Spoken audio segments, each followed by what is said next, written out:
He has vast technical knowledge, both in mathematics and computer science. And he's running a 60-person company, Lokad, which is quantitative supply chain optimization software. He's very strategic in what he does, and he's also the author of A Weirder Bitcoin, a kind of tongue-in-cheek idea that implies the importance of Bitcoin and trust and economic freedom in the world. Joannes Vermorel, thanks so much for coming on the show. Thank you so much. Yeah, and so Joannes, I can tell just talking with you beforehand, you're quite clever. What are some interesting policies or strategies that Lokad implies in terms of the way you do business that you think the public would find interesting? So we optimize quantitatively supply chain.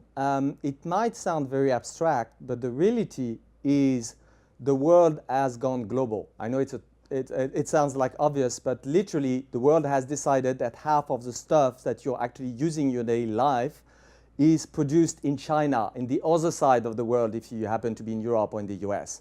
And basically those economies have become a lot more complex, and everything is now built in many countries. I mean, when you say the iPhone is coming from China, this is not true. The iPhone is coming from actually 40 different countries.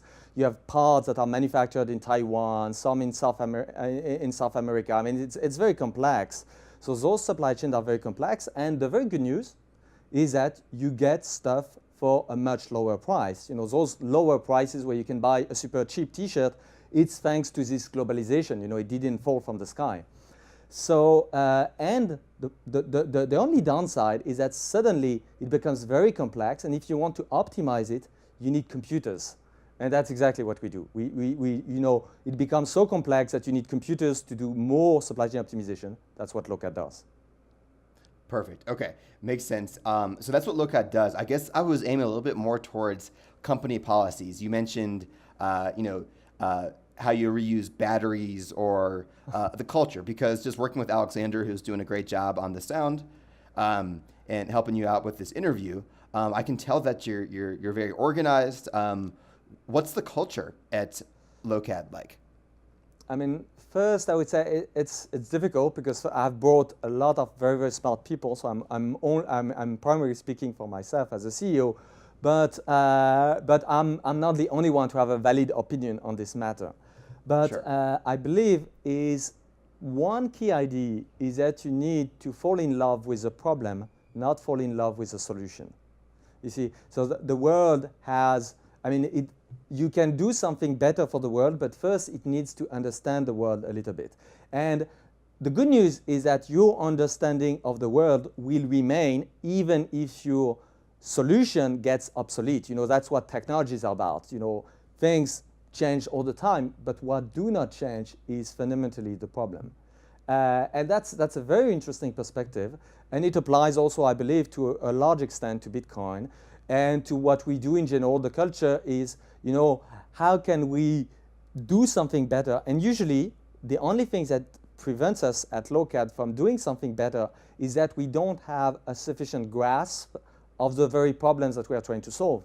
So it's, and I think it's part of the culture to challenge our own understanding of the problem before jumping into inventing, I would say, a myriad of new solutions. You know, problems first, solutions are just second-class citizens that are disposable. Gotcha, you're disposable. Okay, makes a lot of sense. I like that law or heuristic to guide the company, right? Because it's not really about the supply chain optimization software. It's about the problems and the complexity of the supply chain itself, which you mentioned with the iPhone example, right? And yeah, and supply chain, you can really think of it's very real world. I mean, you can't get more real than having a warehouse that has just been flooded. Or you see, I mean, the world supply chains, they fail. They are very, very messy. I mean, they kind of fail in very bizarre ways. You have a tsunami, you have a big supply chain problems. You have a tornado, big supply chain problems. You have a strike, big supply chain problem. So you see, it's the entire world and the entire, I would say, chaos of the world is interfering with you, with your work, which is just delivering to people the bottle of milk that they want. So the end game is something very simple. You want to get them,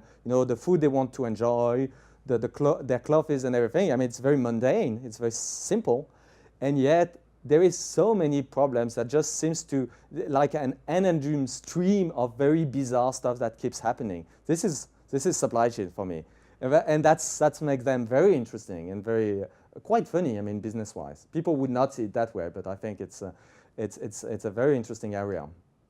For sure, because some people, when you say supply chain logistics, they're like boring, but they don't think about the applications. And I think a friend of mine who's ex-military, one quote he's told me that's always stuck with me is that, Matt, life is all about logistics. And you look at the way people operate in different countries and customs and cultures. It's all logistics. I mean, just think how many people in the US spend doing commute, much time they spend commuting. Again, I mean, people can dedicate like 2 hours and a half daily of their life to a logistical problem. And they do that by being in their car 2 hours and a half a day. So I'm curious, how long is your commute to Lokad? 5 minutes. And 5 minutes. I start every single of my day by actually bringing my daughter to her school, which is 5 minutes away from my apartment. And then after dropping my daughter to school, I can walk further, something like 7 minutes actually, to go to the Lokad office. So I think I had a good understanding of the problem. So I choose to make my life simple, precisely not to dedicate my life to my wheel or whatever. Gotcha. You figured out the commute part. So 5 minutes walking. Yes. 5 minutes walking. Cool. And Joannes, what else? I mean, what do you do on weekends? Very esoteric stuff. I'm a big fan of deep learning and machine learning in general. So I usually spend quite a lot of time reading papers, and which is not exactly your average occupation, I guess. But then I have also a 7-year-old daughter and just family life. I mean, very, very mundane stuff, but I enjoy that a lot as well. That keeps me sane. That's great. And what were you doing before Lokad? I was a PhD student, but I never completed my PhD. So technically, I'm a PhD dropout. So I have to add something here, Joannes. You're actually coming right after Ryan Charles. This is the second PhD dropout in a row that we've had in the podcast. Yeah, club of PhD dropouts. This is the PhD dropout show. Ryan was 6 months from finishing his PhD, but when he discovered Bitcoin in 2011, he said 6 months. That's too much time. That's too much life to waste on something that I don't think I'm going to use. I think I did better than that. At Lokad was co-founded by two people, Estelle Vermorel, my wife, who is also a PhD dropout. So we did it, wow. So it's not just one PhD dropout, so we managed to have to waste 2 PhDs in the process. So Ryan's going to be jealous when he listens to this episode. He thought he was the king of that, but wow. So both you and your wife dropped out of your PhD program to start this company. Yes. Okay, very interesting, very interesting. And I mean, so it would be cool to compare to, I know why Ryan did. Why did you decide not to finish? My PhD supervisor was and still is an incredibly talented man, super smart. Jean-Philippe. And sorry, what was the PhD in? Just to I was doing computational biology. Computational biology. Okay. Computational biology. And so my supervisor, I mean, Jean-Philippe Vert is a very brilliant researcher, I would say. And there was so many incredibly smart researchers in this area that I decided, I can be hopefully one smart person additional to a crowd of incredibly talented people. And I was thinking that my additional value was actually quite low. I mean, again, there were people that, like my PhD supervisor, who had already decided to dedicate their life to those problems, who were actually being brilliant about it. And now the question was, will I be enough to make a difference, in the grand scheme of things? And I mean, you can be deluding yourself in saying, well, I'm so great that I'm going to make a difference. but I don't know. I don't know. Maybe not. And then I discovered by accidents that will be too long to tell that there was this thing, supply chains, and they were using numerical recipes that were literally 150 years old. They were stuck. They were not even, in my book, they had barely entered the world of 20th century. Not 21st, certainly not. So they were stuck somewhere in the 19th century in terms of the quality of math and the computer abstraction that they can use to actually resolve those problems, which had a very interesting side effect, is that you might be getting autonomous vehicles, on the road in the US because they're very sophisticated. But I can tell you one thing about those autonomous trucks. The content of those trucks is decided by people who manually tweak stuff on Excel sheets. Okay, so you have an autonomous vehicle, incredible at artificial intelligence to have this autonomous AI thing that drives on its own. But guess what? The directions and the content in the truck and where the truck is going, all of those decisions are taken by someone manually sitting in a cubicle doing Excel tweaking 8 hours a day. So the self-driving trucks and so forth and vehicles are less automated than we think, and it's a lot of tinkering. Are you familiar with Nassim Taleb?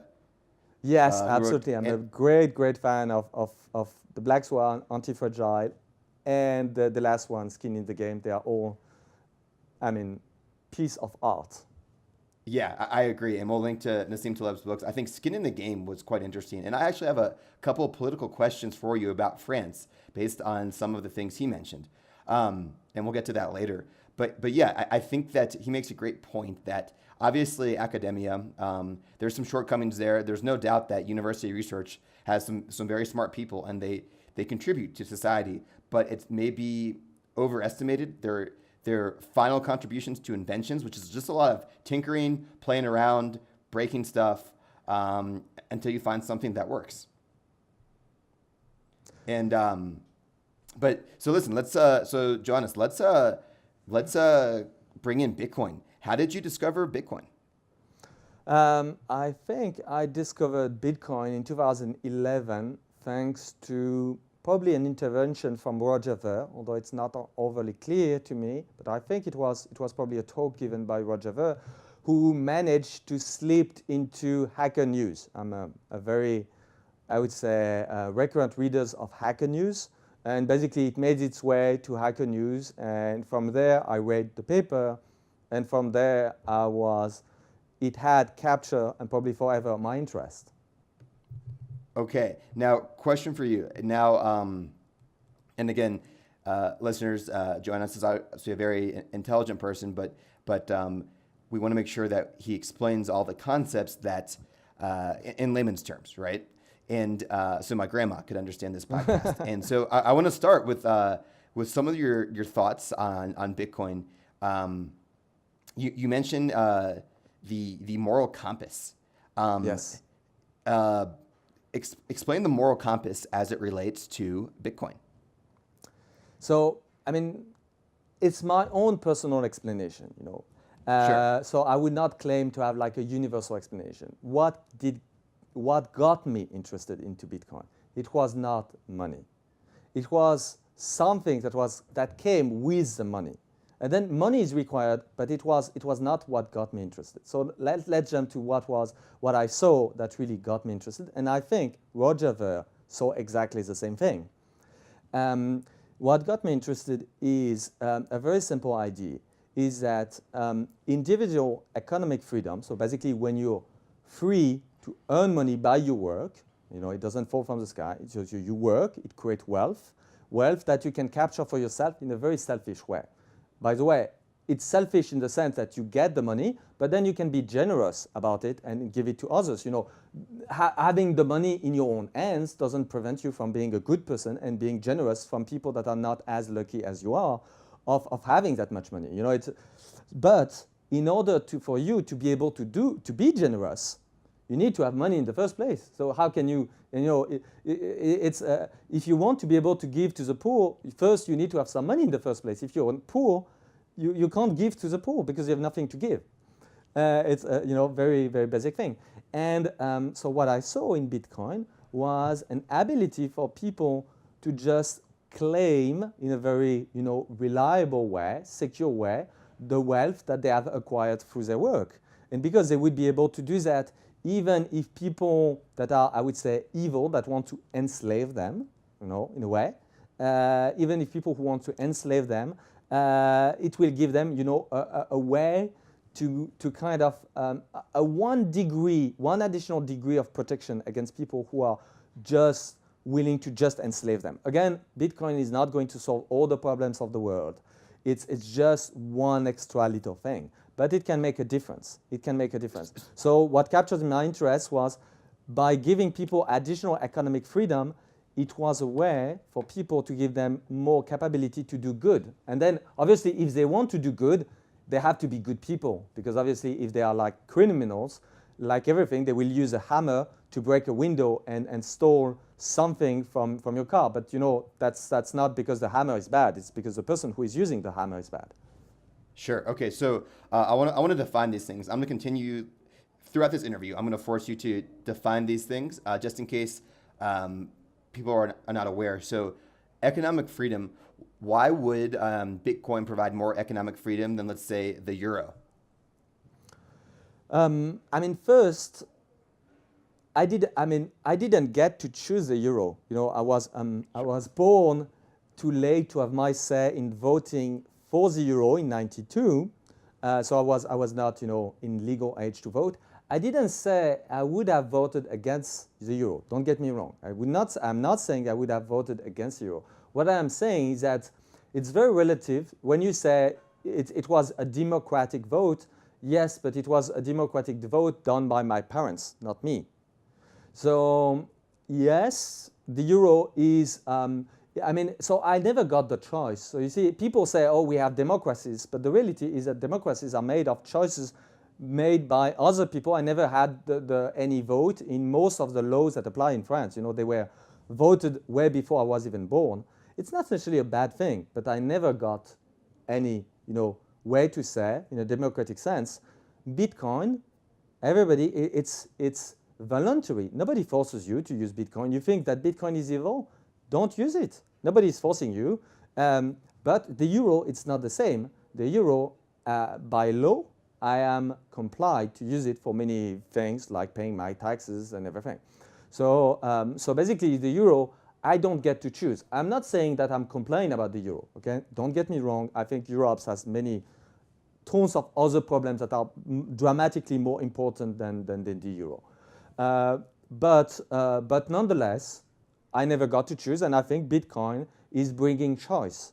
If you don't want, you can still walk away. This is not something that you have with the euro, the dollar, the yen, or the yuan.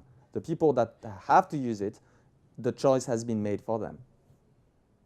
Interesting. So I like the part right there. It's a choice. It's a voluntary option that people have. Whereas in many countries, much worse off than France, you're forced to use a currency that the value erodes over time and suddenly in a matter of months can become almost worthless. I find that to be pretty interesting. Now, another concept from Nassim Taleb, remember I mentioned France, he introduced a concept, like you said, I agree that Skin in the Game and Anti-Fragile and Fooled by Randomness, they're works of art. And in Skin in the Game, and for listeners that haven't read, it's about it's about being able to back things up by risking your skin in the game and understanding what not to do, and kind of the silver rule, meaning that we always say the golden rule, treat others the way you wish to be treated. But what about the silver rule, which is kind of the corollary? Don't do to others what you wouldn't want done to yourself. And sometimes that's a little bit easier to figure out, not like what someone wants, but someone doesn't want. It's a little bit easier to figure out. And I won't go too deep into that. I think you need to read the book. It's like all of his books, they're quite deep. But he mentioned France, and there's this concept of upward mobility, which is very important. And you see this a lot in the liberal elite in the United States. They talk about, in Europe and all around the world, the importance of people in the lower classes that don't have access. Can they rise in from, let's say, lower class to middle class, right? So that's upward mobility, and that's definitely important, right? And I think we can all agree that it's good to give people a chance and to be able to, the ability to move between social classes. Yet there's something that we never talk about, and to me this was just amazing. It's downward mobility, right? And downward mobility means, what about being able to fall from your social class and skinning the game, right? Having, betting on something to lose, for your opinion, for your convictions, for the top 1% to be able to fall down. More rotation in the upper classes can lead to more equality overall. And he mentioned France as an example, because France has very old families, and the top 1% of France stays there. There's much less turnover in France than there is in the United States, which still has a problem at the top. So I'm just curious about your thoughts on the concept of downward mobility. So first, it's a very complex situation. At least I can see, being French, I can see the complexity. So I don't want to jump on you by throwing too many things on that, because most of them would, unless you happen to be, I would say, a Frenchman quite interested into the French history and the French politics, it will just be plain incomprehensible. I would say that it's very, at the core, it's very intriguing to see that when you want to basically promote upward mobility, you can, that's your intention. You won't say, okay, I want people to be able to elevate. You can do things that have an unintended consequence of actually preventing the reverse. So you see, it's again, hell Give me an is example paved of very good intentions. So you see, so you can do a plenty of bad, even if you intend to do good. So, for example, in France, we were thinking, we are going to give protection to specific, let's say, to civil servants, and for example, employment for life. So they can even be more secure, so that they can elevate themselves. You see, and basically you have union that say, employment for life is very, very important. That gives them the security so that they can keep working hard to elevate themselves in the French state, instead of being so insecure about their position that they don't have any psychological rest to pursue this elevation. Yes? And Joannès, this is similar to like tenure in American universities, right? Yes. Where yes. you're guaranteed employment. But keep going. Yeah, exactly. Same mechanism. Tenured for professors or employment for life for civil servants, it's just the same mechanism. So you want to secure those people because you say, well, if I secure them, then basically they can be more. And, to be told, some of them will be able to do more and to be even more than what they would have been otherwise.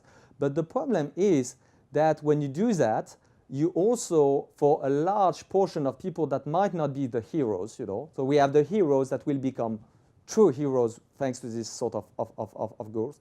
But then you will have people that are just, that just give up along the way. They don't, and as a consequence, because there is this employment for life, even if you give up on being, good at what you do, professor, being tenured, or a civil servant, you can never fall back. And so basically, what you do is that you prevent somebody else to take your place and be a better civil servant instead of you. You see that? So that it's not just you who is slacking off. Is the where you do the damage is because maybe you're just exhausted, maybe your health is bad, maybe there is the word that is at you that prevents you from being like the greatest civil servant that France has ever seen.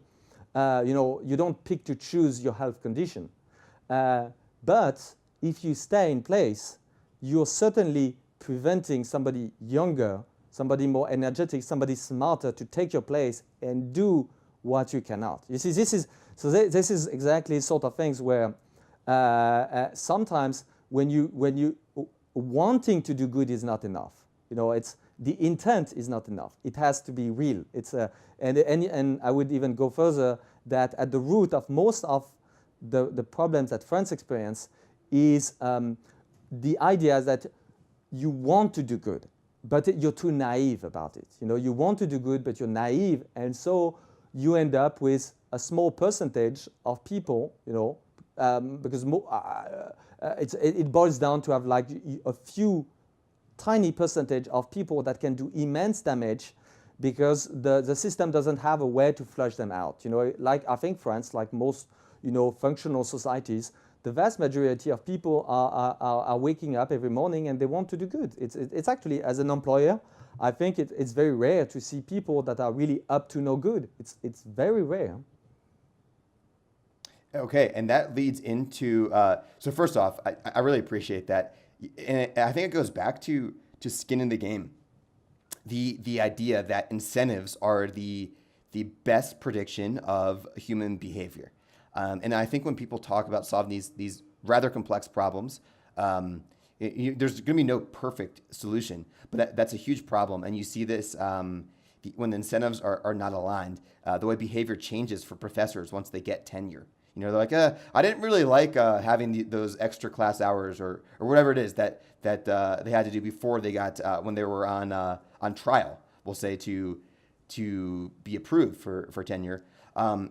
And yeah, I see the same thing happens in the United States. While you're not guaranteed certain jobs, it can be very difficult to lose a job with the state or federal government.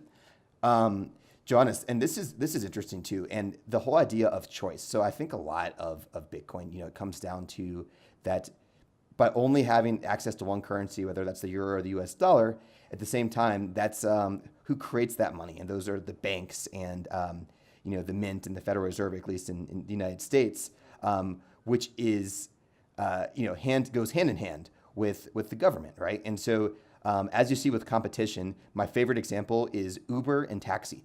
Uber is a choice. You never have to take Uber, but I can tell you, at least in Colombia and the United States, that having the option of Uber has made taxis better because of that competition. So I think that goes down to the choice, and I want to lead into my next question.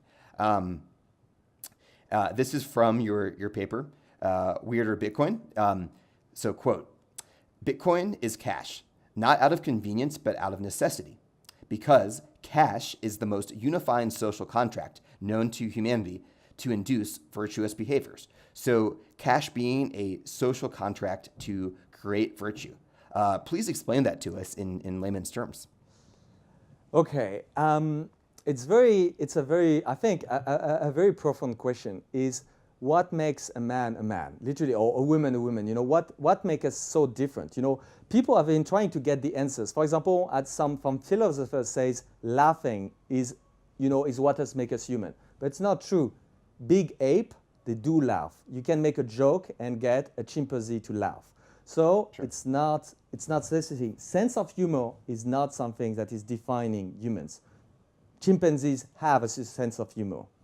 So it's surprising. So, and then you would say, oh, using tools. But no, there is plenty of animals that use, very primitive tools, yes, but they use tools. So tools is not, and you say, oh, we build houses. But no, there is plenty of animals that builds, shelters and everything. Sure. So it's not.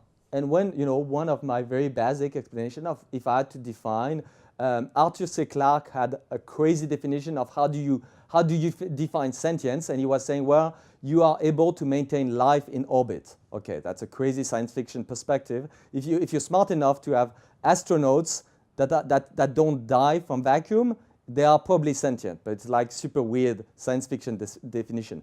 I would have a more, and by the way, it would mean that humanity did not manage to become like humans before the space age, which is kind of weird as well. So my very basic down-to-earth, explanation would be commerce. If there is one thing I've never seen anything that is even close in the animal kingdom, is commerce. And when you think about probably the greatest invention ever, after fire, what was maybe the second greatest invention of humanity after fire, it was writing. And why did people start to write? They didn't start to write poetry. They started to write accounting stuff. If you go to Babylonian, and what you think remains is they didn't started writing because they wanted to record poetry or have a very fancy novel. No, it was for accounting and actually supply chain. People wanted to count how many sheeps I'm going to sell you, what is the debt and everything. And then as soon as you start to do commerce, you need a lot of numbers. You can't just commit them to your head. So you need to write them. And then as you start writing more and more numbers, then you can say, oh, maybe I can write something else than just plain numbers. And then here you go, you have writing. So you see, commerce and economic exchange, I would say, are fundamentally human. I mean, it's literally what the civilization were born out of commerce. The reason why cities started to appear was an effect of commerce. If you want to have commerce, people need to gather in one place and exchange. And if you do that for long, what you end up with is a city. So you see, it's really boils down to what makes you human. And I would define commerce makes you human. And the simple fact that you can exchange and that you can exchange over long distance. You know, animals can share their food as well.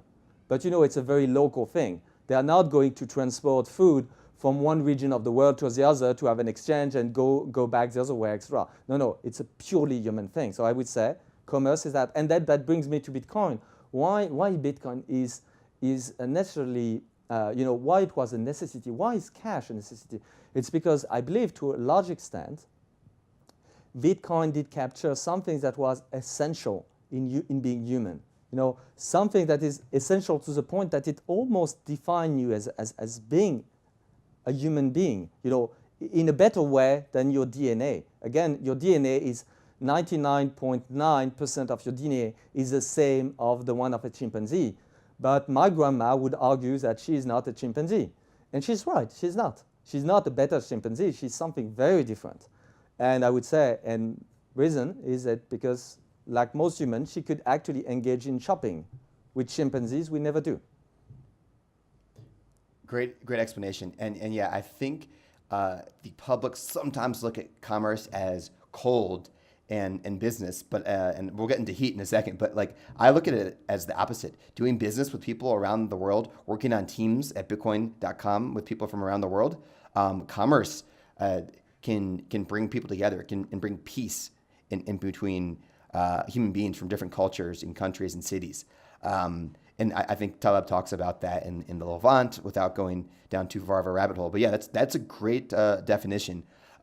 Exactly, and just think of what is the opposite of a marketplace. You know, you have, somebody else that you see across the street has something that you would like to have. You don't have it. What is your option? Option one, you just attack this person and you take it. Sure. That's like I'm going to a raid, and basically that's what monkeys would do. You know, if a tribe of monkeys sees something from another tribe that the tribe of monkeys that they want, they're just going to attack and maybe even kill some of the members of the other tribe to take it. And humans, they would say, oh, no, maybe we can trade. You know, I'm just going to give you something that is a bit nonsensical, like a piece of gold. And then you're going to give me what I want, and nobody will have to fight. And so we don't have to be like bloody apes. So you see, it's also a way that to resolve, the fact that you don't have everything you want. Nobody has all the things that they want. And we can resolve those matters by not being violent. You know, it's a way to just do it in a way that is non-violent. If the merchant tells you it's a price that is staggering, you say, well, it's so expensive, sorry, I'm not buying that. You walk away, but you don't punch the merchant in the face because he was so aggressive to put a price on display that you think is not representing the real value of what he has to sell. You know, you walk away. That's commerce. For sure. And a side note, have you ever read The Coffee Trader?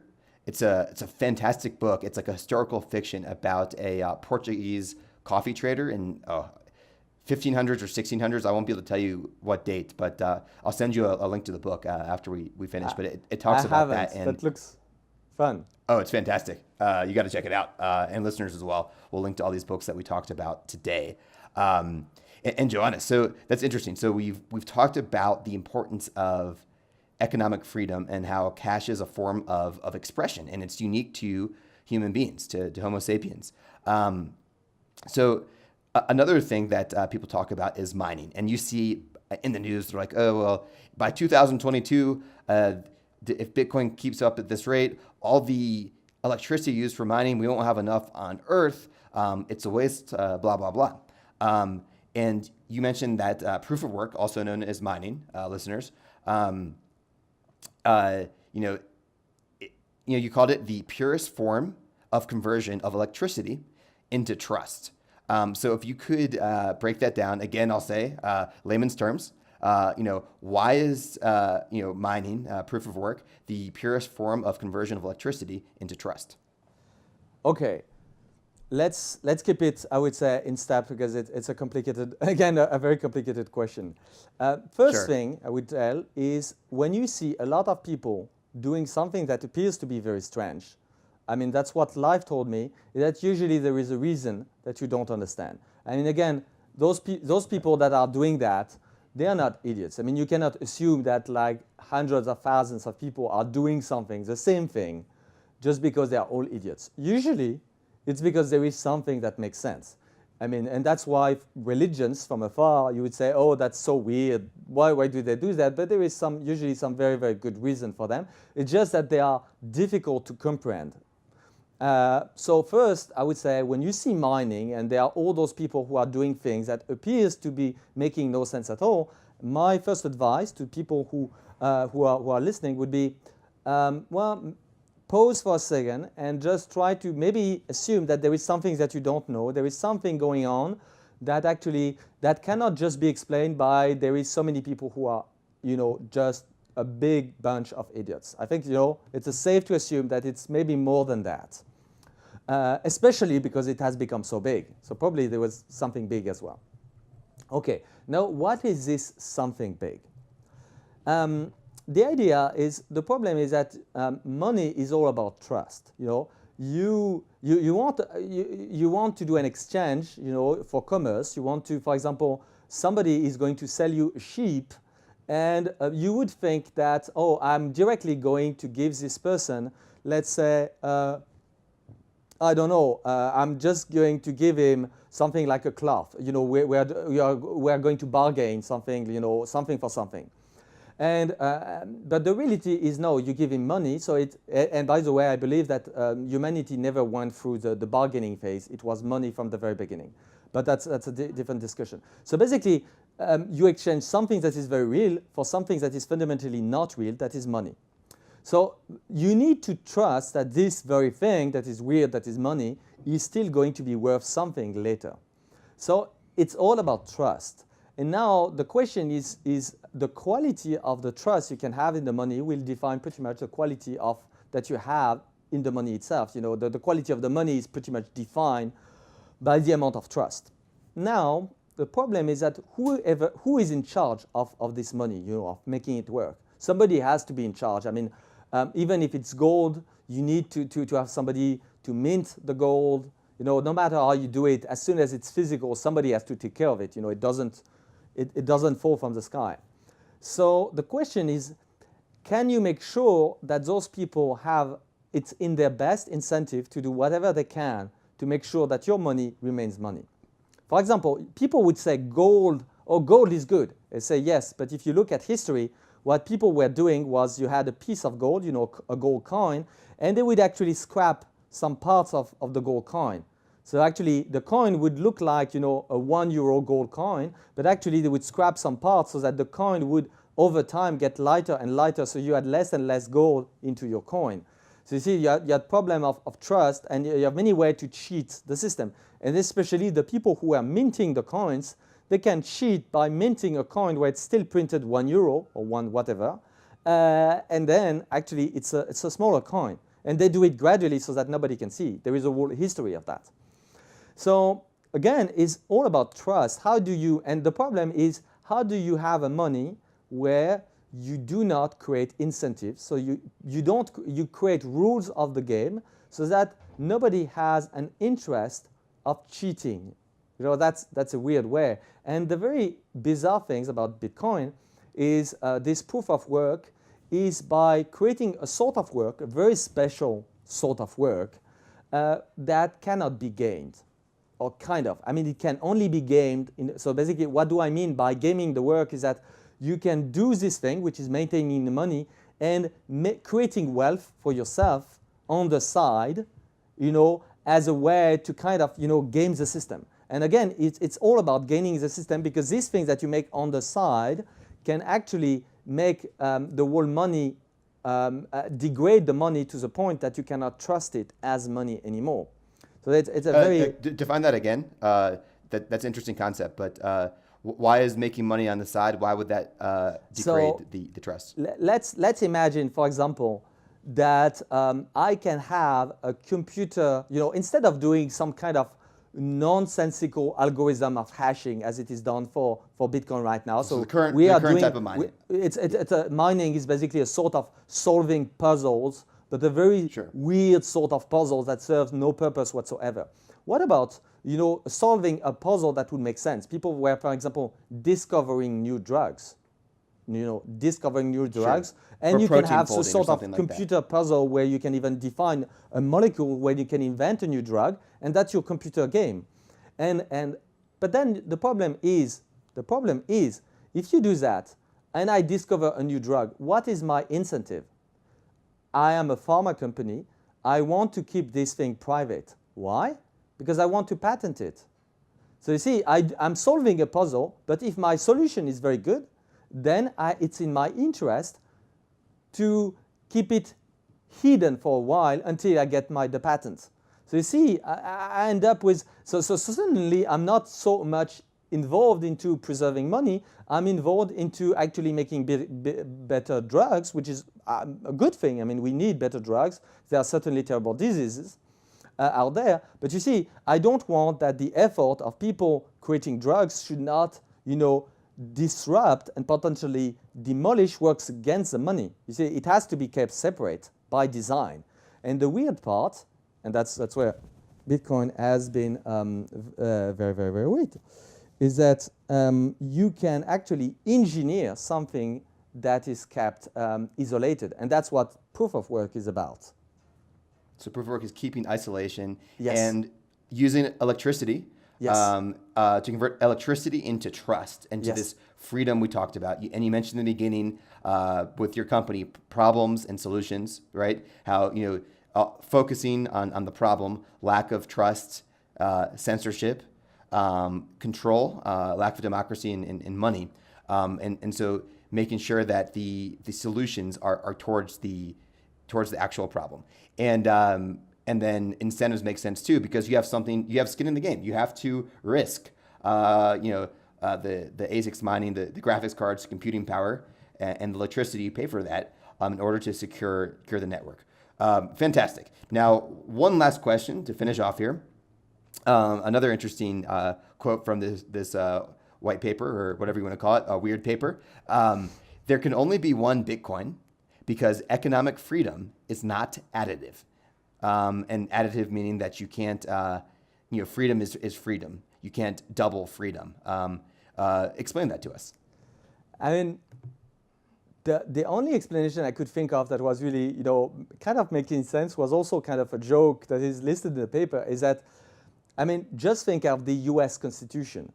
Just because you include the First Amendment twice at the very beginning, does that make you more free? You have the First Amendment and say, oh, maybe we need more of it, okay? First Amendment was not enough. So now we are going to have a copy of the First Amendment just below the first one. They say we're going to repeat it louder, maybe in all caps, internet style. So we have first the First Amendment, and then we write it again, all caps, below, very loud. First Amendment again. Are you more free that way? Maybe not. You see, that's why once you have something that kind of gives you some kind of freedom, you don't need it a second time, because you see, freedom is really something that if you have the right to vote, it's not because you have a second mechanism to have the same right to vote. In the end, you still have one vote. Doesn't matter if you have, and for example, another way is in France, there is many, many ways to gain the French citizenship. You can gain the French citizenship because you're born physically on French ground. You can gain French citizenship because one of your parents was French. You can gain citizenship because you do a PhD in France. You can gain citizenship because you've been working for years paying your taxes in France. But in the end, you can only gain French citizenship once. You see, so There are plenty of methods, but just this freedom that you can gain by getting the French citizenship, and the same would be in the US, you can only get it once. So it's not additive. And there are a lot of things that are not additive. And again, just think of it, it's not because you have your money and you split your money between euros and yen that you have more money. In the end, you just have more or less the same thing. And it's maybe just a fluctuation that will make you richer or poorer, but it's not the fact that you've split your money across two currencies that makes you richer, you know. Cool. And would you agree with the concept of the internet of money? We have one internet, and same with Bitcoin. So we only need one Bitcoin, not multiple cryptocurrencies. And I know you're. Go ahead. Yes, completely. And I would say, to the people who don't really get it, they say, oh, but we can do this coin that is going to be better that way. And I would say, but Bitcoin is an ideal. Bitcoin is not something static. It's something that is where people aspire for Bitcoin the best. So if Bitcoin has a problem, so for example, Bitcoin doesn't scale enough, well, guess what? Actually, it can be made scalable. Actually, the protocol is already quite good. It can scale. It just needs better software implementation. So you see, fundamentally, it's an ideal. So people say, well, we want that as well. If there is some sort of things that Bitcoin cannot do and that is truly desirable, this is what Bitcoin can become. But the reality is, Bitcoin was incredibly correctly engineered from day one. I mean, I don't know who was this person or those people or whatever who came up with this thing, but clearly it was not a one-week effort. It was probably, I don't know, half a decade into that. I don't know. It's staggering how much effort went into crafting these things. It was literally years of effort. So, and they have been thinking very, very carefully about a lot of problems ahead of time. And it was just for one reason. They knew, I believe, that it would be so difficult to improve Bitcoin afterward, just because once you have defined your digital coin, one thing that people don't get is that it's very, very hard to modify a digital coin after inception. Why? Because if you modify the digital coin, you end up destroying money. So you end up in a situation where you say, oh, don't worry, we're just going to improve Bitcoin. And yes, sorry guys, your money is going to get destroyed in the process. Very, very, very sorry. No, those people who are getting their money destroyed, they are dead against. So you need to get the things very, very right from the very beginning.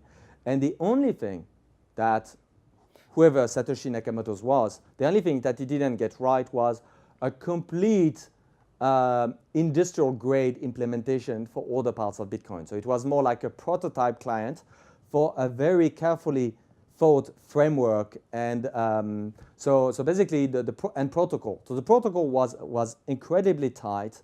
The thinking, the economic thinking, was incredibly tight. The software implementation was just like proof of concept stage. So you see that. So that's where we are right now. So yes, Bitcoins maybe can be improved upon, maybe, and if there is really good solid reason, it will. But I would say, when you have something that has been working quite successfully for 10 years, you just don't want to break it just because you're kind of ignorant about the way it works. Great explanation there. Well, listen, Joannès, thanks so much for coming on the show. I really appreciate your perspective here, and I'm hoping listeners will have some ideas to think about, why Bitcoin needs to stay weird and the purpose it serves. And so enjoy your weekend, and hope to have you back on soon. Yes, see you soon. Bye-bye. Thank you.